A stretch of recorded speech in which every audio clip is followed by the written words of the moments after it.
20 வருஷம் புரடி கடுப்பும் இடுப்பு கடுப்பும் தலைப்பாரமாய். இயேசுவின் நாமத்திலே ஆண்டவரே 20 வருஷமா? 20 வருஷம். ஓ இயேசுவின் நாமத்திலே இந்த புரடியிலே இருக்கிற கடுப்பு இந்த நாளோட leave in Jesus name. Leave now. எல்லா இறுக்கமும் நீங்கி போவதாக. உம்முடைய சுகம்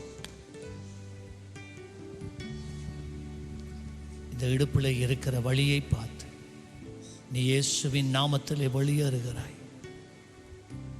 நீண்ட காலமாக இருக்கிற இந்த வழிகள் இந்த நாளோட இந்த மகனை விட்டு நீங்குவதாக. லீவ்.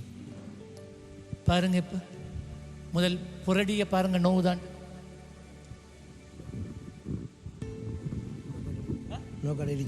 அதே போல தானே நோவுது. இல்லை குறையும் குறைஞ்சிட்டு எவ்வளத்தை நோவுது? எவ்வளத்தை? இயேசுவின் நாமத்தில் இப்பொழுது இந்த வழி நீங்கி போவதாக. நீ இனிமேல் இருப்பதில்லை. லீவ். பாருங்க, இப்ப இருக்க ஒளி வாசிச்சு பாருங்க தலையை. இல்லை 20 வருஷம். சரி, ஆண்டவர் உங்களை ஆசிர்வதிப்பார். என்ன அவ்வளோதானே? சரி, இடுப்பு வழியா பாருங்க. இடுப்பு பாருங்க இருக்காண்டு. என்ன செய்தா தெரியும்? அது போனா இது போயிட்டு. இல்லை இல்லை 20 வருஷம். திரும்ப 20 வருஷம் ஒன்றுமில்லை. இல்லை இல்லை இயேசு நல்லவரா? போயிட்டு வாங்க.